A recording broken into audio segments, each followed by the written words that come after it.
नमस्कार दोस्तों, आइए सुनते हैं मुंशी प्रेमचंद जी की लिखी कहानी कफन।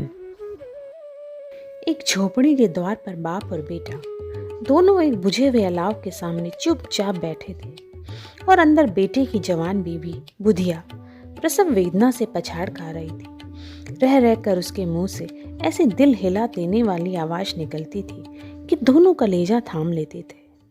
जाड़ों की रात थी, प्रकृति सन्नाटे में डूबी हुई, सारा गांव अंधकार में लय हो गया था। घीसू ने कहा, मालूम होता है बचेगी नहीं, सारा दिन दौड़ते हो गया, जा देख तो आ।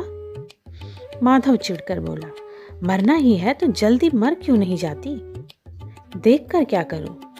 तू बड़ा बेदर्द है बे, साल भर जिसके साथ सुख चैन से रहा उसी के साथ इतनी बेवफाई। तो मुझसे तो उसका तड़पना और हाथ पांव पटकना नहीं देखा जाता।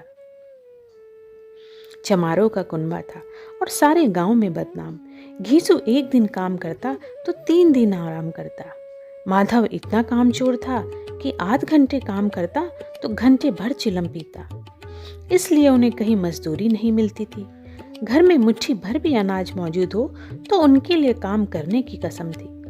जब 2-4 फाके हो जाते तो घीसू पेड़ पर चढ़कर लकड़ियां तोड़ लाता और माधव बाजार से बेच लाता। और जब तक वह पैसे रहते दोनों इधर उधर मारे फिरते। गांव में काम की कमी न थी। किसानों का गांव था, मेहनती आदमी के लिए 50 काम थे, मगर इन दोनों को उसी वक्त बुलाते थे जब 2 आदमियों से एक का काम पाकर भी संतोष करने के सिवा और कोई चारा ना होता। अगर दोनों साधु होते तो उन्हें संतोष और धैर्य के लिए संयम और नियम की बिल्कुल जरूरत ना होती। यह तो इनकी प्रकृति थी। विचित्र जीवन था इनका। घर में मिट्टी के 2-4 बर्तन के सिवा कोई संपत्ति नहीं। फटे चीथड़ों से अपनी नग्नता को ढांके हुए जिए जाते थे। संसार की चिंताओं से मुक्त, कर्ज से लदे हुए, गालियां भी खाते, मार भी खाते, मगर कोई गम नहीं। दिन इतने कि वसीले की बिल्कुल आशा ना रहने पर भी लोग इन्हें कुछ ना कुछ कर्ज दे देते थे। मटर, आलू की फसल में दूसरों के खेतों से मटर या आलू उखाड़ लाते और भून भून कर खा लेते, या 10-5 उखाड़ लाते और रात को चूसते। घीसू ने इसी आकाश वृत्ति से 60 साल की उम्र काट दी और माधव भी सपूत बेटे की तरह बाप ही के पद चिन्हों पर चल रहा था, बल्कि उसका नाम और भी उजागर कर रहा था। इस वक्त भी दोनों अलाव के सामने बैठकर आलू भून रहे थे, जो कि किसी खेत से खोद लाए थे। घीसू की स्त्री का बहुत दिन हुए देहांत हो गया था। माधव का ब्याह पिछले साल हुआ था। जब से यह औरत आई थी उसने इस खानदान में व्यवस्था की नींव डाली थी और इन दोनों बेगैरतों का दोजक भरती रहती थी। जब से वह आई यह दोनों और भी आलसी और आराम तलब हो गए, बल्कि कुछ अकड़ने भी लगे थे। कोई कार्य करने को बुलाता तो निर्व्याज भाव से दुगनी मजदूरी मांगते। वही औरत आज प्रसव वेदना से मर रही थी और दोनों इसी इंतजार में थे कि वह मर जाए तो आराम से सोएं। घीसू ने आलू निकाल कर छीलते हुए कहा, जाकर देख तो क्या दशा है उसकी। चुड़ैल का फिसाद होगा और क्या। यहाँ तो ओझा भी 1 रुपया मांगता है। माधव को भय था कि वह कोठरी में गया तो घीसू आलूओं का बड़ा भाग साफ कर लेगा। बोला, मुझे वहां जाते डर लगता है। डर किस बात का, मैं तो यहाँ ही हूँ। तो तुम ही जाकर देखो ना। मेरी औरत जब मरी थी तो मैं 3 दिन तक उसके पास से हिला तक नहीं था, और फिर मुझे लजाएगी कि नहीं। जिसका कभी मुंह नहीं देखा आज उसका उगड़ा हुआ बदन देखो। उसे तन की सुध भी तो ना होगी। मुझे देख लेगी तो खुलकर हाथ पांव भी ना पटक सकेगी। मैं सोचता हूँ कोई बाल बच्चा हो गया तो क्या होगा। सौंठ, गुड़, तेल कुछ भी तो नहीं है घर में। सब कुछ हो जाएगा, भगवान दे तो। जो लोग अभी तक पैसा नहीं दे रहे वे ही कल बुलाकर रुपये देंगे। मेरे 9 लड़के हुए, घर में कभी कुछ ना था, मगर भगवान ने किसी न किसी तरह बेड़ा पार ही लगाया। जिस समाज में रात दिन मेहनत करने वालों की हालत इनकी हालत से कुछ बहुत अच्छी ना थी, और किसानों के मुकाबले में वे लोग जो किसानों की दुर्बलताओं से लाभ उठाना जानते थे कहीं ज्यादा संपन्न थे। वहाँ इस तरह की मनोवृत्ति का पैदा हो जाना कोई अचरज की बात न थी। हम तो कहेंगे घीसू किसानों से कहीं ज्यादा विचारवान था और किसानों के विचार शून्य समूह में शामिल होने के बदले बैठक बाजों की कुत्सित मंडली में जा मिला था। हाँ, उसमें यह शक्ति न थी कि बैठक बाजों के नियम और नीति का पालन करता, इसलिए जहाँ उसकी मंडली के और लोग गांव के सरगना और मुखिया बने हुए थे, उस पर सारा गांव उंगली उठाता था।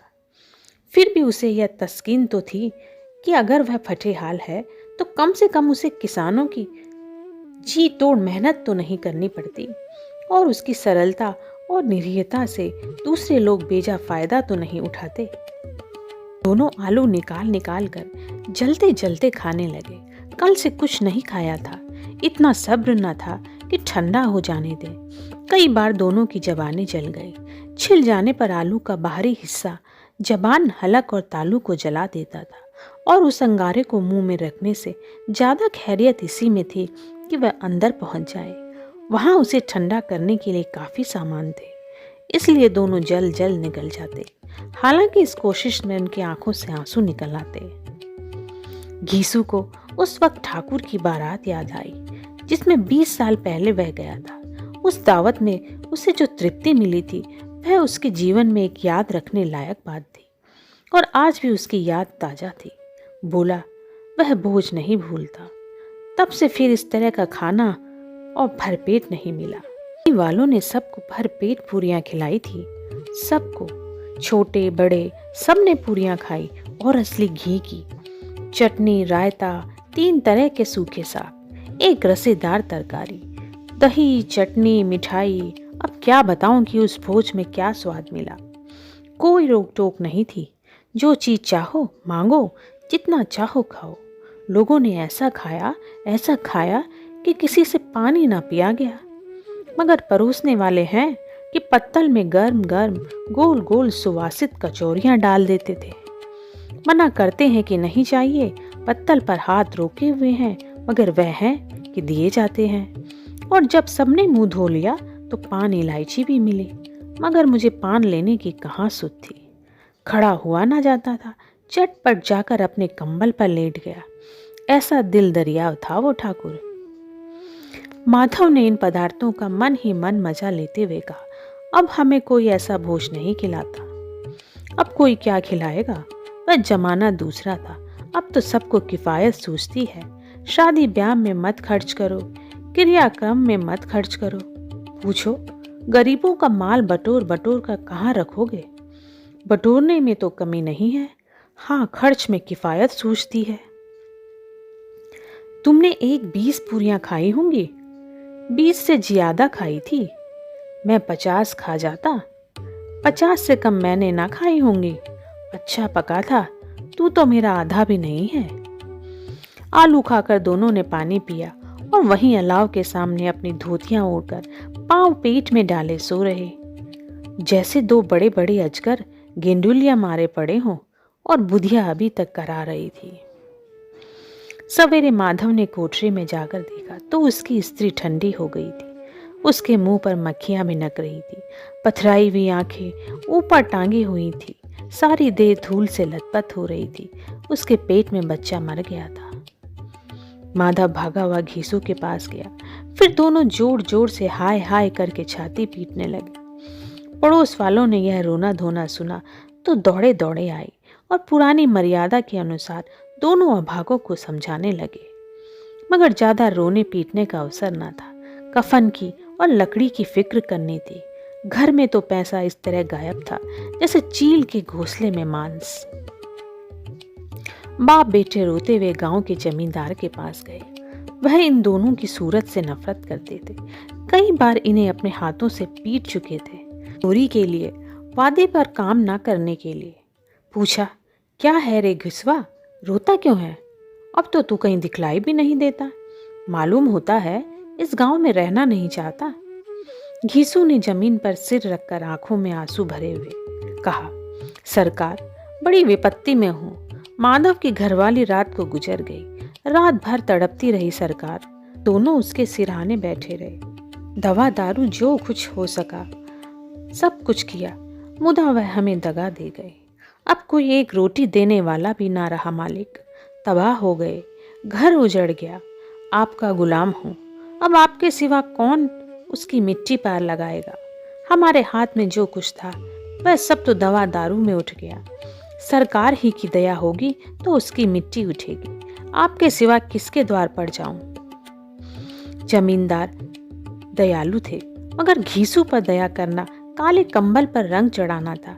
जी में तो आया कह दे, चल दूर हो यहाँ से। यूं तो बुलाने से भी नहीं आता, आज जब गरज पड़ी तो आकर खुशामद कर रहा है। हरामखोर कहीं का, बदमाश। लेकिन यह क्रोध या दंड देने का अवसर ना था। जी में कुड़ते हुए 2 रुपये निकाल कर फेंक दिए, मगर सांत्वना का एक शब्द भी मुंह से ना निकला। उसकी तरफ ताका तक नहीं, जैसे सिर का बोझ उतारा हो। जब जमींदार साहब ने 2 रुपये दिए तो गांव के बनिए महाजनों को इनकार का साहस कैसे होता। घीसू जमींदार के नाम का ढिंडोरा भी पीटना खूब जानता था। किसी ने 2 आने दिए, किसी ने 4 आने। 1 घंटे में घीसू के पास 5 रुपये की अच्छी रकम जमा हो गई। कहीं से अनाज मिल गया, कहीं से लकड़ी, और दोपहर को घीसू और माधव बाजार से कफन लाने चले। इधर लोग बांस वास काटने लगे। गांव की नर्म दिल स्त्रियां आ आकर लाश देखती थी और उसकी बेकसी पर 2 बूंद आंसू गिराकर चली जाती थी। बाजार में पहुंचकर घीसू बोला, लकड़ी तो उसे जलाने भर को मिल गई है, क्यों माधव? माधव बोला, हाँ लकड़ी तो बहुत है, अब कफन चाहिए। तो चलो कोई हल्का सा कफन ले लें। हाँ और क्या, लाश उठते उठते रात हो जाएगी। रात को कफन कौन देखता है। कैसा बुरा रिवाज है कि जिसे जीते जी तन ढांकने को चीथड़ा भी ना मिले, उसे मरने पर नया कफन चाहिए। कफन लाश के साथ जल ही तो जाता है, और क्या रखा जाता है। यही 5 रुपये पहले मिलते तो कुछ दवा दारू कर लेते। दोनों एक दूसरे के मन की बात ताड़ रहे थे। बाजार में इधर उधर घूमते रहे। कभी इस बाजार की दुकान पर गए, कभी उसकी दुकान पर। तरह तरह के कपड़े, रेशमी और सूती देखे, मगर कुछ जचा नहीं। यहाँ तक कि शाम हो गई। तब दोनों ना जाने किस दैवी प्रेरणा से एक मधुशाला के सामने जा पहुंचे और जैसे किसी पूर्व निश्चित व्यवस्था से अंदर चले गए, जहां जरा देर तक दोनों असमंजस में खड़े रहे। फिर घीसू ने गद्दी के सामने जाकर कहा, साहू जी एक बोतल हमें भी देना। इसके बाद चिखौना आया, तली हुई मछलियां आई और दोनों बरामदे में बैठकर शांतिपूर्वक पीने लगे। कई कुंजियां ताबड़तोड़ पीने के बाद दोनों सुरूर में आ गए। घीसू बोला, कफन लगाने से क्या मिलता है, आखिर जल ही तो जाता है, कुछ बहू के साथ तो ना होता। माधव आसमान की तरफ देखकर बोला, मानो देवी देवताओं को अपनी निष्पापता का साक्षी बना रहा हो। दुनिया का दस्तूर है, नहीं लोग बामनों को 1000 रुपये क्यों देते हैं। कौन देखता है परलोक में मिलता है या नहीं। बड़ी आदमियों के पास धन है, फूके, हमारे पास फूकने को क्या है।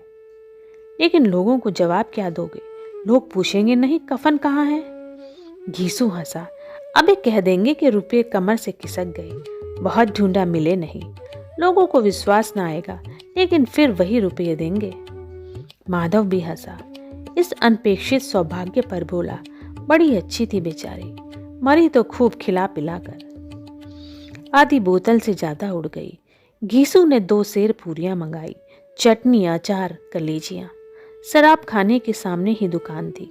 माधव लपक कर 2 पत्तलों में सारे सामान ले आया। पूरा 1.5 रुपया खर्च हो गया, सिर्फ थोड़े से पैसे बचे रहे। दोनों इस वक्त इस स्थान में बैठे पूरियां खा रहे थे, जैसे जंगल में कोई शेर अपना शिकार उड़ा रहा हो। न जवाबदेही का खौफ था, न बदनामी की फिक्र। इन भावनाओं को उन्होंने बहुत पहले ही जीत लिया था। घीसू दार्शनिक भाव से बोला, हमारी आत्मा प्रसन्न हो रही है तो क्या उसे पुण्य ना होगा। माधव ने श्रद्धा से सिर झुकाकर तस्दीक की, जरूर से होगा। भगवान तुम अंतर्यामी हो, उसे बैकुंठ ले जाना। हम दोनों हृदय से आशीर्वाद दे रहे हैं। आज जो भोजन मिला वह कभी उम्र भर ना मिला था। एक क्षण के बाद माधव के मन में एक शंका जागी। बोला, क्यों दादा, हम लोग भी एक ना एक दिन वहां जाएंगे ही। घीसू ने इस भोले भाले सवाल का कुछ उत्तर ना दिया, पर परलोक की बातें सोचकर इस आनंद में बाधा ना डालना चाहता था। जो वहां वह हम लोगों से पूछे कि तुमने हमें कफन क्यों नहीं दिया तो क्या कहोगे? कहेंगे तुम्हारा सिर। पूछेगी तो जरूर, तू कैसे जानता है कि उसे कफन न मिलेगा? तू मुझे ऐसा गधा समझता है? 60 साल क्या दुनिया में घास कोतता रहा हूं, उसको कफन मिलेगा, बहुत अच्छा मिलेगा। माधव को विश्वास न आया। बोला, कौन देगा? रुपये तो तुमने चट कर दिया। वह तो मुझसे पूछेगी, उसकी मांग में तो सिंदूर मैंने डाला था। कौन देगा बताते क्यों नहीं? वही लोग देंगे जिन्होंने अबकी दिया है। हाँ, अबकी रुपये हमारे हाथ में ना आएंगे। ज्यों ज्यों अंधेरा बढ़ता था और सितारों की चमक तेज होती थी, मधुशाला की रौनक भी बढ़ती जाती थी। कोई गाता था, कोई डींग मारता था, कोई अपने संगी के गले लिपटा जाता था, कोई अपने दोस्त के मुंह में कुल्हड़ लगाए देता था। वहां के वातावरण में सुरूर था, हवा में नशा था। कितने तो यहाँ आकर एक चुल्लू में मस्त हो जाते थे। शराब से ज्यादा यहाँ की हवा उन पर नशा करती थी। जीवन की बाधाएं यहाँ खींच लाती थी और कुछ देर के लिए भूल जाते थे कि वे जीते हैं या मरते हैं, या ना जीते हैं ना मरते हैं। और ये दोनों बाप बेटे अब भी मजे ले लेकर चुस्कियां ले रहे थे। सबकी निगाहें इनकी ओर जमी थी। दोनों कितने भाग्य के बली हैं। पूरी बोतल बीच में है। भरपेट खाकर माधव ने बची हुई पूरियों का पत्तल उठाकर एक भिखारी को दे दी, जो खड़ा इनकी ओर भूखी आंखों से देख रहा था और देने के गौरव, आनंद और उल्लास का अपने जीवन में पहली बार अनुभव किया। घीसू ने कहा, ले जा, खूब खा और आशीर्वाद दे। जिसकी कमाई है वह तो मर गई, मगर तेरा आशीर्वाद उसे जरूर पहुंचेगा। रोए रोए से आशीर्वाद दो, बड़ी गाड़ी कमाई के पैसे हैं। माधव ने फिर आसमान की तरफ देखा। वह बैकुंठ में जाएगी दादा, बैकुंठ की रानी बनेगी। घीसू खड़ा हो गया और जैसे उल्लास की लहरों में तैरता हुआ बोला, हाँ बेटा, बैकुंठ में जाएगी। किसी को सताया नहीं, किसी को दबाया नहीं। मरते मरते हमारी जिंदगी की सबसे बड़ी लालसा पूरी कर गई। वह ना बैकुंठ जाएगी तो क्या मोटे मोटे लोग जाएंगे, जो गरीबों को दोनों हाथों से लूटते हैं और अपने पाप को धोने के लिए गंगा में नहाते हैं, मंदिरों में जल चढ़ाते हैं। श्रद्धालुओं का यह रंग तुरंत ही बदल गया। अस्थिरता नशे की खासियत है, दुख और निराशा का दौरा है। माधव बोला, मगर दादा, बेचारी ने जिंदगी में बड़ा दुख भोगा, कितना दुख झेल कर मरी। वह आंखों पर हाथ रखकर रोने लगा, चीखें मार मार कर। घीसू ने समझाया, क्यों रोता है बेटा? खुश हो कि वह माया जाल से मुक्त हो गई, जंगल से छूट गई। बड़ी भाग्यवान थी जो इतनी जल्द माया मोह के बंदर तोड़ दिए। और दोनों खड़े होकर गाने लगे, ठगनी क्यों नैना झमकावे ठगनी। पियक्कड़ों की आंखें उनकी ओर लगी हुई थी और यह दोनों अपने दिल में मस्त गाए जाते थे। फिर दोनों नाचने लगे, उछले भी, कूदे भी, गिरे भी, मटके भी, भाव भी बनाए, अभिनय भी किए और आखिर नशे में मदमस्त होकर वहीं गिर पड़े।